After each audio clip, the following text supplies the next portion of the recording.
안녕하세요. 롤러맘입니다. POA 받는 분들이요. 지금 인컴 다큐멘트 증빙하는 서류 같은 거 제출하라는 안내들을 좀 받고 계시는데요.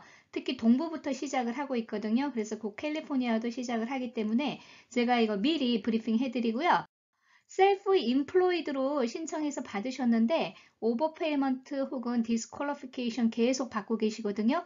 이게 이제 어떤 문제인지 처음에는 신분 증빙인데요. 두 번째는 이제 인컴 다큐멘트에 대해서 이런 문제가 발생이 되고 있어요. PUA로 자영업자분들 받고 계시죠? 그런데 작년에 맨 처음에 PUA 접수하시고 수당을 받기 시작한 그 날짜 기준으로 여러분들의 수입이 감소했거나 정부의 행정명령으로 샷다운 됐던 비즈니스임을 증빙할 수 있어야지만 되고요. 그렇지 않을 경우에 폰 인터뷰나 히어링을 할 때요. 굉장히 난감한 상황이 발생될 수가 있어요. 이 부분에 대해서 굉장히 집중적으로 자세히 물어볼 거거든요. 그래서 그걸 미리 알고 계시면서 준비를 해 두시기 바랍니다. 연방정부 노동부에 있는 내용 중에서요. 중요한 내용이라서 제가 이거 한번 다시 공유해 드릴게요. 노동부의 FAQ로 묻는 질문 중에서 에센셜 비즈니스라서 고용주가 비즈니스를 열었고 직원 입장에서 물어본 거예요. 아프거나 가족이 아프거나 아니면 돌볼 아이도 없어요. 그런데 가게에 오는 손님들로부터 코로나 감염이 될까봐 무서워서 그만뒀다는 거죠. 스스로. 그랬을 때 실업성 신청을 했다는 거죠. 이 실업수당 신청 자격이 되느냐? 그 질문에 대해서 노동부가 이렇게 답을 했죠. 받을 수 없다라고 되어 있습니다. 만약에 여러분들이 코로나로 인해서 신청을 할 때 질문들이 있었죠. 거기에 해당하는 경우에만 받을 수가 있고요. 지금 이 질문 내용으로 봤을 때는 자격이 되지 않는다고 그래요. 왜냐하면 그 자격 요건에 부합하지 않기 때문이라는 거죠. 최근에 이 질문 하시는 분들이 많은데요. 노동부에서 명확하게 얘기를 했어요.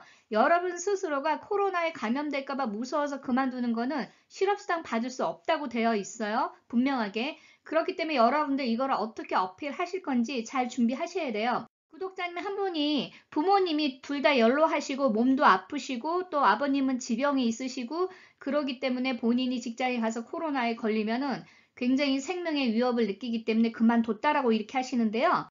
EDD에서 디스퀄리피케이션을 낼 수 있는 사례거든요. 그래서 여러분들이 만약에 뭐 회사에 패티션도 없고 칸막이도 없고 뭐 안전장치도 안 됐고 이런 얘기 하면은요. 이 내용이 그대로 고용주한테 편지로 가요. 이 사실 확인을. 그렇기 때문에 굉장히 복잡해진단 말이에요. 그래서 여러분들 이거를 어필을 어떻게 준비하실 건지 꼼꼼하게 미리 지금 준비해 두셔야 돼요. UI 자격이 안 되는 자영업자분들 POA로 받으시잖아요. 코로나 행정 명령으로 인해서 실업이 되셨단 말이에요. 그럴 때 이제 자격이 되느냐 그런 질문이거든요. 코로나로 인해서 비즈니스가 문을 닫은 경우 있죠? 그런 경우는 가능하고요. 식당처럼 서빙을 하던 웨이트레스가 필요 없는 것처럼요. 어떤 비즈니스들이 오픈을 했어도요. 여러분들을 다시 고용할 수 없는 상황에 있는 경우가 있어요. 그건 독립계약자, 자영업, 기워커 하시는 분들도 마찬가지예요. 그래서 본인이 다시 일을 할 수 없는 상황의 경우에도 POA 받으실 수 있어요. 코로나로 인해서 방역 문제가 걸려가지고 여러분들이 일하는 그 장소를 갈 수 없는 경우도 있죠. 가령 같이 일하는 뭐 직원 중에 한 명이 코로나에 걸렸다. 그러면은 그 방역을 하기 위해서 임시적으로 회사를 문을 닫는 경우가 있거든요. 그런 경우도 해당이 되는 거예요. 여기에서 계속 반복되는 거는 코로나로 인해서 일을 못했거나 여러분의 포지션이 가능하지 않거나 스테이 홈 명령으로 인해서 일을 할 수 없거나 이런 거를 강조하고 있는 거예요. 2019년도 소득 증빙 서류를 왜 제출해야 되는지 그 질문에 대한 답인데요. PUA 받는 자영업자분들은 넷인컴을 기준으로 연 17,368불까지는 주 수당을 167불로 지급을 해주거든요. 그런데 그 이상 수입이 있는 분들은 167불보다 더 수당을 많이 주잖아요. 그러다 보니까 수입 증빙이 필요한 건데 만약에 여러분들이 이 수입 증빙을 하지 않을 경우에는 167불보다 많이 받으신 분들은 무조건 167불로 내려가죠. 그러고 나면은 그 차액금을요 반드시 리페이 하라는 거예요. 반납을 하라는 거예요. 그래서 이 부분이 굉장히 중요한 거예요. 그래서 여러분들 그로스 인컴으로 잘못 넣으셔갖고 450불씩 받던 분이 넷 인컴을 기준으로 하니까 167불이다. 그러면 현재까지 수당 받으신 게 거의 13,000불 정도를 반납을 해야 되는 사례들이 이제 계속 발생이 돼요. 이게 곧 노리스가 올 거예요. 한두 달 안에.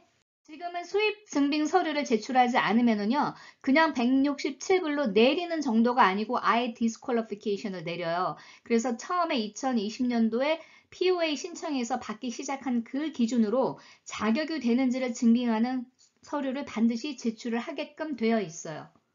질문들이 계속 반복돼요. 실업수당을 신청할 때 넷인컴 보고 하셨죠? 그런데 실제로 보니까 그 수입만큼 되지 않을 경우에 더 많을 수가 있잖아요. 그럴 경우에 어떻게 하느냐 그 질문인데요. 수입 증빙 자료가 현재 167불보다 많은 수당을 받는 거를 뒷받침해 주지 못하면은요 167불로 내려가고요.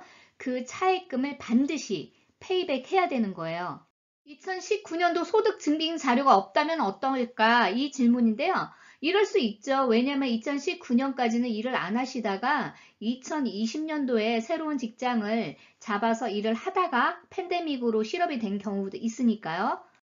자, 만약에 여러분들한테요, 이메일로 이런 인컴 다큐멘트 업로드 하라고 되어 있으면은요, 거기에는 인컴 다큐멘트가 없다라는 그런 옵션이 없다는 거예요. 소득 증빙 자료를 제출하라는 그런 안내를 받으시면은요, No Income Document for 2019년도 이런 식으로 글씨를 쓴 다음에 여러분들 사인, 날짜 그렇게 해서 그 양식을 EDD에 우편으로 보내라는 거예요.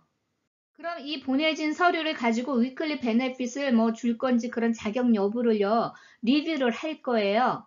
이후에 이 베네핏 금액이 변경되거나 이러면 추가로 이제 안내가 올 거죠. 제가 권장해드리고 싶은 거는 이런 케이스 같은 경우 자칫 디스퀄리피케이션이 날 수가 있거든요. 그래서 만약에 2019년도 소득 증빙 자료가 없는 분들은 2020년도에 POA 신청할 당시에 여러분들이 실제로 일을 하다가 팬데믹의 영향을 받았다는 그 증빙 자료를 같이 보내는 게 좋을 것 같아요.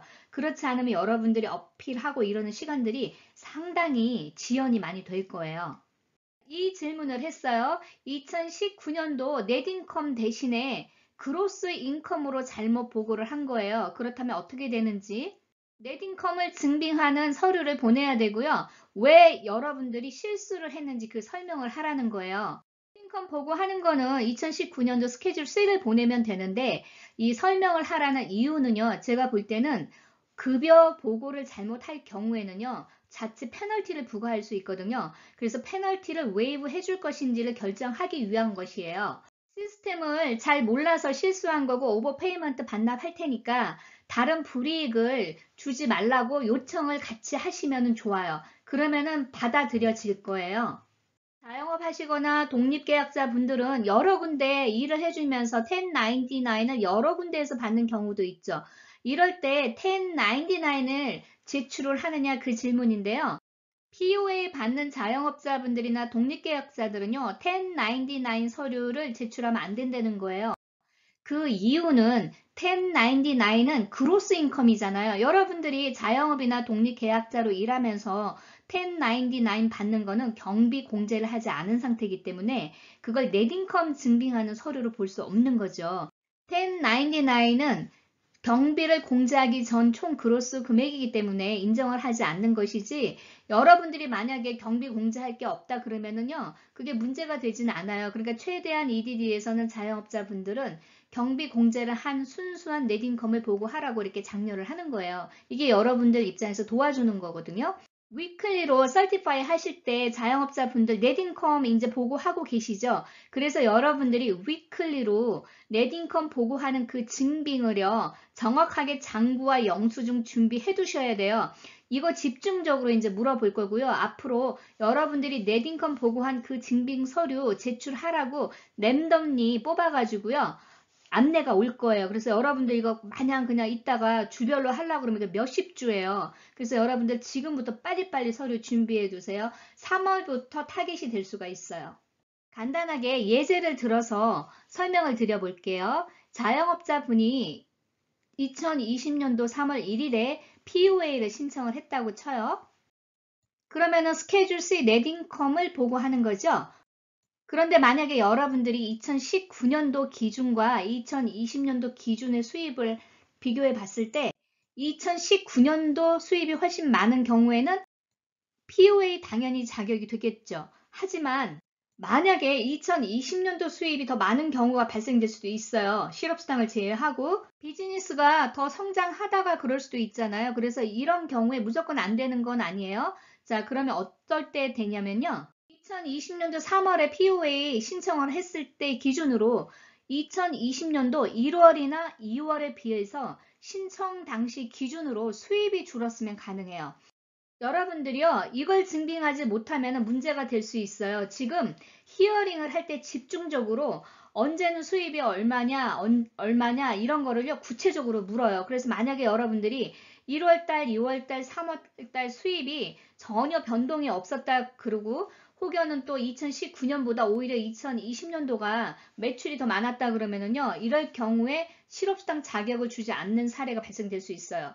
제가 여러 가지 케이스를 리뷰하다 보면은요, 문제가 될 소지들이 많은 분들이 최근에 계속 발생되고 있어요. 그래서 여러분들 지금 제가 이 동영상을 통해서 전체적으로 브리핑한 그 내용들을요, 한번 다시 훑어서 보시고요. 여러분들이 여기에 걸리는 부분이 있으면은요, 미리미리 준비를 해 두셔야지 차후에 불이익이 없습니다.